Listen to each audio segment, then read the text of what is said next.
My trans teacher yelled at me in front of the whole class, just because I said, there's only two genders. She called me transphobic, hit me with a ruler, and tried to humiliate me. I voice recorded everything, and sued her for $50,000. 2 weeks later, she showed up at our door, sobbing. I go to a high school in Southern California, and used to absolutely love it here. But 1 month ago, a new teacher transferred here and changed everything, and right from the get-go, it was obvious that she was trans. In her first lecture, she told us that her pronouns were she, her, and that we can't refer to her with any other pronouns. The rest of the lecture was spent discussing the importance and meaning of pronouns. I just thought that it was an introductory lecture and didn't think much of it. She was going to teach us math next time, and I was really excited because I like solving problems. But the next day, she opened up a slideshow about LGBT history and began teaching that. I raised my hand and asked her if we weren't going to study math, but she told me to sit down and not interrupt the class. However, I considered that a valid question, so I asked if she could answer it really quickly. Our first test was in a week, and we needed to be prepared for it. But our teacher, Ms. Wright, just crossed her arms and started calling me transphobic. She claimed that I was purposefully interrupting the class so I wouldn't have to listen to a trans talk. I denied it because my intention was purely based on academics, and I never did anything to suggest that I was transphobic. By this point, most of the class was seeing eye to eye with me and nodding their heads. The Ms. Wright saw that and yelled at the top of her lungs, demanding that we all sit down and just listen. Her voice was so loud that I sat out of sheer fear and didn't say a single word for the rest of the lesson. Little did I know, Ms. Wright had no intentions of shifting from the LGBTQ curriculum. The next day, she pulled up more slides, this time explaining what genders were and how many were there. After 10 minutes, she said that genders are pretty much irrelevant and that we should pay attention to identity instead. I let out an involuntary laugh, but she heard it and told me to stand up. She asked if I was being transphobic again, and I had to hold back a sigh. I was really reaching the limit of my nerves and ended up saying, "Oh, come on, 2 genders are just about enough. Now can we please get on to studying for our tests?" Ms. Wright completely lost it once I said that. She murmured a curse under her breath and told me to come stand next to her. She started yelling right in my face, telling me that my views were extremely narrow-minded and offensive to everyone. I tried to argue, but she would just speak over my words and didn't let me get a single sentence in. Then, she did something unfathomable. She grabbed her ruler and hit my arm with it. I freaked out and said, "This isn't kindergarten where you can do whatever you want. You can't just hit me like that." She laughed and said, "Yes, I can," and was about to hit me again, but I dodged it. Thankfully, the bell rang, and she just ran out the door while calling me transphobic again. Little did she know, I actually had a plan this time. You see, my friend had secretly recorded the entire thing on his phone and sent the video to everyone on campus. Later that day, I showed it to my parents. Now, I expected them to be angry, but my dad was literally threatening to end her, so I had to calm him down and show that I wasn't hurt. My parents decided to go to the headmaster's office along with me to get that horrible teacher fired. We told him everything, and even showed him the footage. However, to our surprise, the headmaster refused to do anything. He said that his hands are tied and he can't fire the teacher without any solid proof. Apparently, video footage of a teacher assaulting a student and yelling in his face wasn't solid enough proof for him. I was about to say something when my dad told me to be quiet and just took us out of the office. I asked him what was going on and why he was so calm all of a sudden. He said that just like me, he had also recorded the headmaster's voice saying that. My mom immediately realized that we had enough proof to file a lawsuit against the school for negligence and against my teacher for emotional abuse. We went to a lawyer and the very next day filed a lawsuit seeking $50,000 from them. Looks like the school administration realized we were serious and the trans teacher was fired before the day was over. However, nothing could stop the lawsuit at this point. The next day, I went to school after filing the lawsuit. I was instantly called to the guidance counselor's office. Ms. Thompson, our guidance counselor, who I'd always liked, looked uncomfortable as she closed her door. "Jordan, I wanted to check in on you. I understand there's been some difficulty with Ms. Wright's class." I nodded, not sure how much I should say. "Several students have come forward with similar concerns," she continued. "I want you to know the administration is taking this very seriously now." What she said next shocked me. Apparently, after our meeting with the principal, 4 other students and their parents had complained about Ms. Wright's behavior. 2 of them had also recorded incidents in her classroom. The school board had gotten involved, and they were conducting a formal investigation. I left her office feeling slightly better, but still worried about the lawsuit. That evening, our doorbell rang. It was Quinn, a senior I knew from math club, along with 3 other students I recognized from Ms. Wright's class. "We heard what happened," Quinn said. "We want to help." They all had stories similar to mine, being called transphobic for asking curriculum questions, getting yelled at for trivial things, and being forced to sit through lectures that had nothing to do with mathematics. 2 of them had recordings on their phones. My parents invited them in, and soon our living room was filled with teenagers sharing their experiences. My mom called Linda, who listened intently, and told us this changed everything. With multiple witnesses and additional evidence, our case was even stronger. By Tuesday, our house had become like lawsuit headquarters. Linda had printed out these forms for everyone to document their experiences with Ms. Wright. Quinn and the others came back with 3 more students who'd been in different class periods. They all had similar stories that made my blood boil. This girl named Melissa said Ms. Wright had made her stand in the corner for an entire period because she asked if they could review for the upcoming test. My friend Riley was basically running PR for our little rebellion. She'd created a group chat for all of us to coordinate our statements and share evidence. We had a total of 7 recordings now from different days, all showing Ms. Wright either going off on tangents about gender theory or yelling at students for asking about actual math. I can't believe she hit you with a ruler though, Melissa said while filling out her statement. That's next level crazy. I rubbed my arm where the mark had finally faded. Yeah, I think she just completely lost it when I questioned her. My parents were being super supportive through all this. Mom was organizing all the statements and evidence, while Dad made sure everyone had snacks. I heard him telling Quinn's mom on the phone that these kids are standing up for themselves in a way that makes me proud. Wednesday morning, I got called to the office during first period. Principal Davidson was sitting there with a woman in a business suit who turned out to be the district's legal counsel. They asked me to go over the events again while she took notes. I could tell they were trying to find holes in my story, so I stuck to exactly what happened and mentioned we had everything on video. The lawyer lady kept interrupting with questions like, "And you're certain you weren't disrupting the class intentionally?" And, "Had you made any prior comments about Ms. Wright's gender identity?" It felt like I was the one on trial. I finally got frustrated and said, "Look, I just wanted to learn math in math class. That's it." Principal Davidson cleared his throat uncomfortably when I mentioned our lawsuit, and the meeting ended pretty quickly after that. As I was leaving, I overheard the lawyer say something about negotiating a resolution before this escalates further. By lunchtime, the whole school was buzzing with rumors. Someone had started a ridiculous story that I was getting $1 million,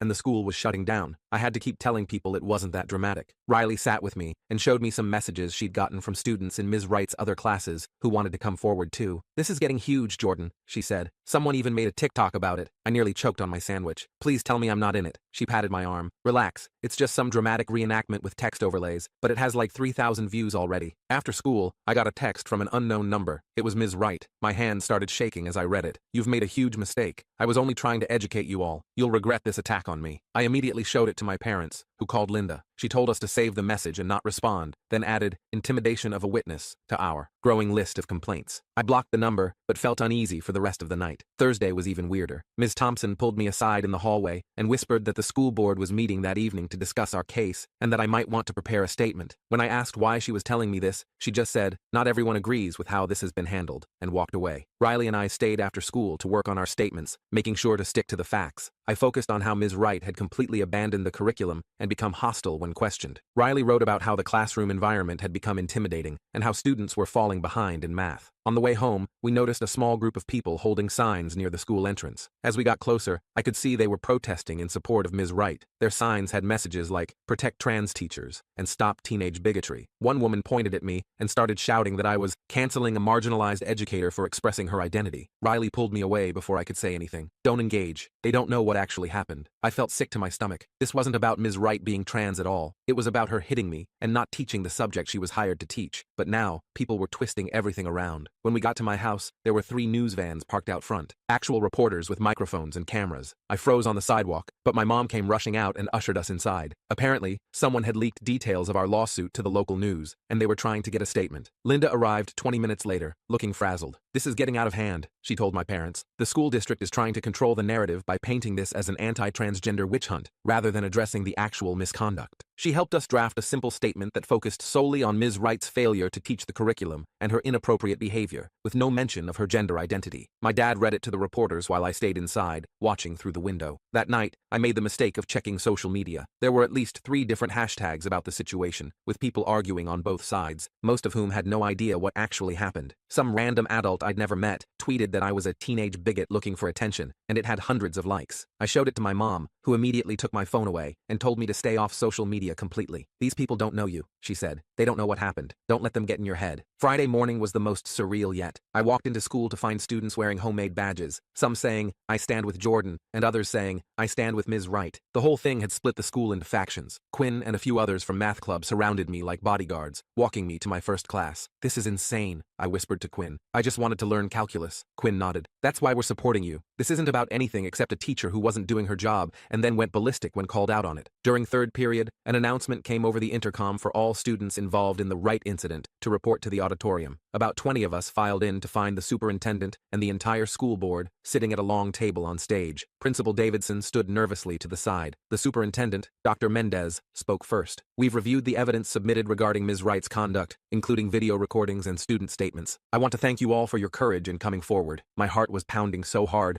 I could barely focus on his words. Was this actually happening? "The district has made the decision to terminate Ms. Wright's employment, effective immediately," he continued. "We've also accepted Principal Davidson's resignation." A murmur went through through our group. Principal Davidson was resigning? I glanced over and saw him staring at the floor, his face red. Dr. Mendez went on to explain that an independent investigation had revealed that Principal Davidson had received multiple complaints about Ms. Wright from other teachers, but had ignored them. The school board had ultimately pressured him to resign for his negligence in handling the situation. The revelation made me angry all over again. This whole thing could have been prevented if he'd just done his job. We will be appointing an interim principal while we conduct a proper search, Dr. Mendez said, and Ms. Jackson from the math department will be taking over your advanced math class starting Monday. It felt like a strange victory, but also not really the end. The lawsuit was still ongoing, and now there were all these people who thought I was some kind of villain in this story. When I got home that afternoon, Linda was waiting with my parents at the kitchen table. She had a stack of papers in front of her and a serious expression. The school district has offered a settlement, she said, sliding a document toward us. They're willing to pay the full $50,000 but with conditions. I leaned forward to listen as she explained. The district would pay, but we would have to sign a non-disclosure agreement about the details. They didn't want this becoming a bigger story than it already was. I don't know, my dad said, frowning. It feels like they're trying to buy our silence. Linda nodded. That's exactly what they're doing. But you should also consider that a trial would be very public and potentially difficult for Jordan. They all looked at me, waiting for my opinion. It was weird to have adults actually caring what I thought. What about the other students? I asked. Are they getting settlements too? Linda smiled slightly. I've been coordinating with the attorneys representing the other families. The district has made similar offers to each student who filed complaints. I thought about it for a minute. I don't want to drag this out forever, but I also don't want them to just throw money at the problem without fixing anything. That's a fair concern, Linda said. We could counter with additional non-monetary demands, like implementing better procedures for handling teacher misconduct, or regular curriculum reviews to ensure teachers are actually teaching their subjects. My parents exchanged a look, and my mom nodded. I think that's an excellent idea. This was never about the money anyway. Over the weekend, Linda worked on our counter-proposal. Meanwhile, I couldn't go anywhere without people staring at me. A trip to the mall turned into an awkward situation when two different groups of students from school spotted me and either came over to high-five me or glared from a distance. Sunday evening, we were all sitting in the living room watching a movie when the doorbell rang. I opened it to find Ms. Wright standing on our porch. My blood ran cold. I need to speak with you, she said. She looked completely different, wearing jeans and a sweatshirt with her hair pulled back. Her voice was calmer than I'd ever heard it. I started to close the door, but my dad appeared behind me. You need to leave, now. Ms. Wright held up her hands. Please, just 5 minutes. I came to apologize. My parents exchanged a look, and to my surprise, my mom nodded. 5 minutes, in the living room, with us present. We all sat awkwardly, while Ms. Wright perched on the edge of our armchair. She took a deep breath. What I did was inexcusable, she began. I was going through a difficult personal time, and I took it out on my students. That doesn't justify my behavior, but I want you to know it wasn't about you, Jordan. I didn't know what to say, so I just nodded. I've been struggling with how people perceive me since my transition, she continued. But using my classroom as a platform for my personal issues was wrong, and hitting you, she shook her head. I can't believe I did that. I'm deeply ashamed. My mom crossed her arms. Why are you telling us this now? Ms. Wright looked down at her hands. The district offered me a small severance package if I resign voluntarily instead of fighting the termination, but I need to make amends first. I came here to take responsibility for my actions and to tell you I won't contest your lawsuit. It was so strange hearing her speak normally, without yelling or making accusations. I found myself believing her sincerity, but still feeling angry about everything that had happened. I appreciate your apology, I said finally, but you really hurt a lot of students, not just me. We were all struggling in your class because you weren't teaching us anything we needed to know. She nodded. I know. I've written apology letters to each student, which I'll be sending out tomorrow. I just wanted to deliver yours in person. After she left, we all sat in silence for a few minutes. I felt confused, like I should still be angry, but also like holding on to that anger wasn't going to help anyone. That was unexpected, my dad finally said. My mom nodded. People are complicated, Jordan. What she did was wrong, but at least she owned up to it in the end. Monday morning, Linda called with news. The school district had accepted our counter-proposal. They would pay the settlement and implement new policies, including a clear procedure for reporting teacher misconduct, regular curriculum reviews, and training for administrators on handling complaints appropriately. They're also appointing a student representative to the school board, Linda said, and they want to know if you'd be interested in being the first one. I was shocked. Me? Why would they want me after all this? Because you stood up for what was right, even when it was difficult, Linda explained. That's exactly the kind of perspective they need. I told her I'd think about it. When I got to school, there was a substitute in math class who actually taught us calculus. It felt like going back in time to how school was supposed to be. At lunch, Riley showed me her phone. The local news had run a story about the settlement with the headline, School District Implements New Policies Following Teacher Misconduct Case. They didn't even mention you by name, Riley said. And look, no mention of Ms. Wright being transgender either. They just focused on the actual issue. I felt relieved. Maybe this whole thing would finally start to die down. After school, I found Quinn waiting by my locker. Have you heard? They're interviewing candidates for the permanent math teacher position next week, and they're having students sit in on the interviews. Really? That's new. Quinn nodded. Your lawsuit is already changing things around here. The administration is actually listening to students now. As we walked out of the building, I noticed the protest signs were gone. Instead, there was a banner announcing student council elections with the slogan, "Make your voice heard." That evening, I sat down with my parents and told them I wanted to accept the position as student representative on the school board. Are you sure? My dad asked. It's a big commitment, and there might still be people who give you a hard time about the lawsuit. I nodded. I'm sure. This whole thing taught me that speaking up actually matters. If I can help make sure something like this doesn't happen again, I want to do it. My mom smiled proudly. I think it's a wonderful idea. The next day, Dr. Mendez called to officially offer me the position. He explained that I would attend monthly board meetings and provide input on decisions affecting students. My first meeting would be the following week. One more thing, he said before hanging up. The settlement checks are being processed. Your families should arrive by Friday. I thanked him, feeling strange about the money aspect. I hadn't even thought about what I would do with my portion of it. My parents had already decided to put most of theirs toward my college fund, but said I could decide what to do with my share. That afternoon,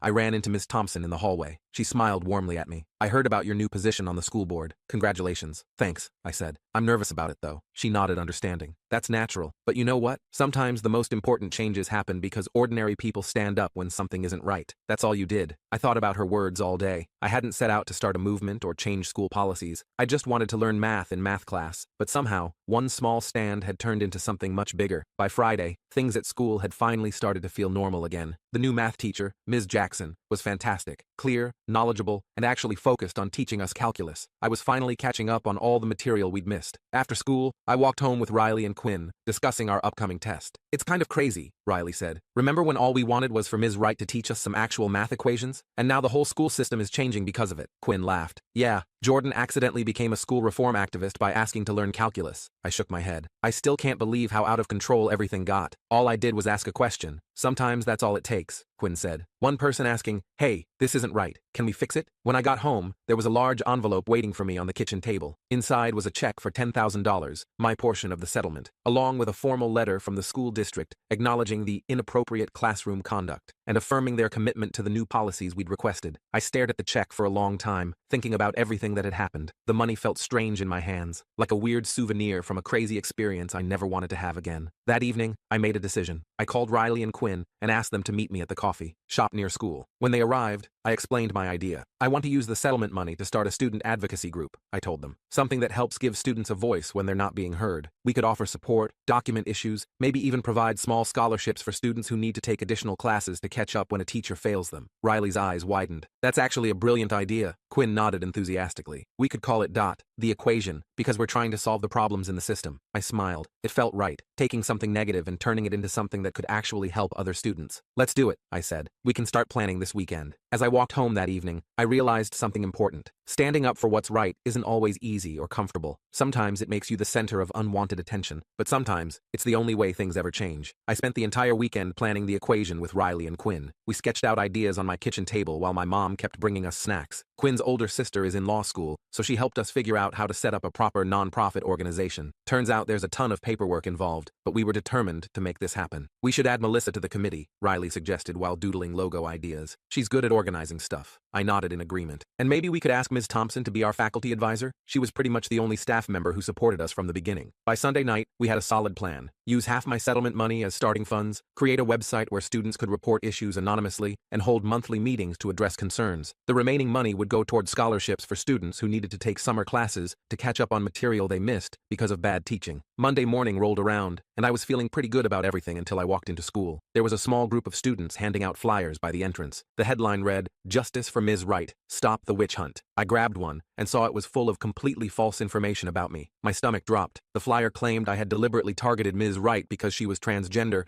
and that I had fabricated the entire story. It even suggested the videos had been edited. I immediately crumpled it up and looked around for whoever was distributing this garbage. I spotted Michael Evans, a senior I barely knew, handing them out. I stormed over to him, my hands shaking. "What is this?" I demanded, holding up the crumpled flyer. "None of this is true." Michael crossed his arms. "My cousin is friends with Ms. Wright. She says you're just some conservative kid trying to make her look bad because you're uncomfortable with trans people." I couldn't believe what I was hearing. There are literally videos of her hitting me with a ruler. She wasn't even teaching math in a math class. A small crowd was gathering around us. Great, just what I needed. More drama. Quinn appeared at my side, took one look at the flyer, and pulled me away. "Don't engage," he whispered. "That's exactly what they want." As we walked inside, I noticed Principal Davidson's replacement, Dr. Garcia, watching from the entrance. She'd been appointed as interim principal last week, and I hadn't interacted with her yet. To my surprise, she gestured for us to come over. "I'll need one of those flyers," she said firmly. After Quinn handed her one, she read it quickly, her expression darkening. "This is absolutely unacceptable. Wait here." She marched over to Michael and his friends, confiscated their stack of flyers, and told them to report to her office immediately. I couldn't hear everything she said, but I definitely caught the words defamation and harassment policy. "Well, that's refreshing," Quinn said as we headed to class, an administrator actually doing their job. By lunchtime, the flyers were gone, and Dr. Garcia had made an announcement reminding everyone about the school's policy against spreading false information. I was still annoyed, but it felt good to have someone in authority actually step up right away. After school, I had my first meeting with the school board as student representative. I was nervous as hell walking into the district office. The boardroom had this huge table with 7 serious-looking adults sitting around it. Dr. Mendez introduced me to everyone, and they gave me a binder full of information about current district policies. "We're very pleased to have student input on our decisions moving forward," said Mrs. Patel, the board chairperson, "especially from someone who's demonstrated such advocacy for educational standards." I almost laughed at the formal way she described my whole ordeal, but I managed to keep it together. They had me sit through a 2-hour meeting about budget allocations and facility maintenance schedules. Not gonna lie, it was pretty boring, but I paid attention and took notes. Near the end, they asked if I had any input. I cleared my throat nervously. I was wondering if the board would consider implementing a system for students to provide feedback on teaching quality throughout the semester, not just at the end. That way, problems could be identified before they affect students' education. There was a moment of silence, then Mrs. Patel nodded. "That's actually an excellent suggestion. We'll add it to next month's agenda for further discussion." I left the meeting feeling pretty good about myself. Maybe this position wasn't just symbolic after all. When I got home, there was another surprise waiting. A local news reporter was talking to my parents in the living room. My dad waved me over as I walked in. "Jordan, this is Sarah from Channel 8 News. She's doing a story on the changes happening at Lincoln High." I cautiously sat down, remembering the media circus from before. "I'm not sure I want to be on TV talking about all this." Sarah smiled reassuringly. "I completely understand. We're actually focusing on the positive changes resulting from your case, the new policies, your student advocacy group, the addition of a student representative to the school board. We'd love to include your perspective, but we can keep your name and face out of it if you prefer." I thought about it for a minute. If it's about the positive changes, I guess that would be okay. We talked for about 20 minutes. I explained the equation and our goals for helping students have a voice in their education. Sarah seemed genuinely interested, asking thoughtful questions about what motivated us. It felt weird being interviewed, but also kind of empowering to talk about the good things that came out of such a bad situation. The next day at school, Ms. Thompson agreed to be our faculty advisor for the equation. She even offered to let us use her classroom for meetings after school. "I'm proud of what you're doing," she told me, "taking something negative and turning it into something that helps others, that shows real character." The rest of the week flew by. The new math teacher, Ms. Jackson, was absolutely amazing. She noticed how far behind we were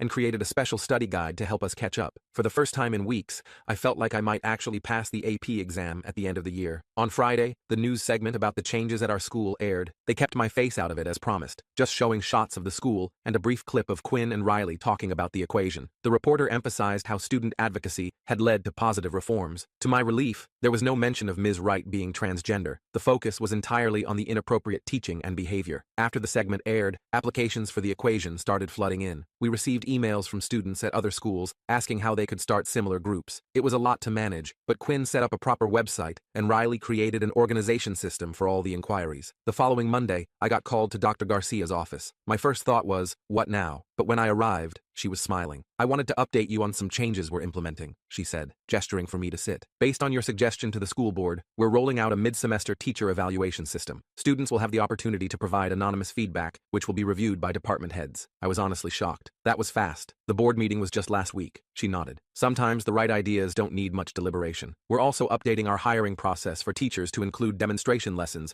observed by both staff and student representatives." I left her office feeling like I was in some alternate universe where adults actually listened to teenagers. It was weird, but in a good way. 2 weeks later, we held the first official meeting of the equation. Over 30 students showed up, representing every grade level. We outlined our mission and asked for volunteers for different committees. By the end of the meeting, we had teams working on the scholarship program, the reporting system, and outreach to other schools. The settlement check had cleared by then, so I transferred $5,000 to our newly established nonprofit account. Quinn's sister had helped us set everything up, legally, so we could accept additional donations. Riley's dad, who works in marketing, designed professional brochures explaining our purpose. Around this time, I received an unexpected email from Ms. Wright. My finger hovered over the delete button, but curiosity got the better of me. The message was brief. "Jordan, I've been following the news about the changes at Lincoln and your new organization. I want you to know that I'm getting the help I needed and am working through my issues. What you're doing is important. Some teachers forget that their job is to educate, not indoctrinate. I wish you success. minus Ms. Wright. I didn't respond, but I didn't delete it either. It was strange to think that something good had come from such a terrible situation,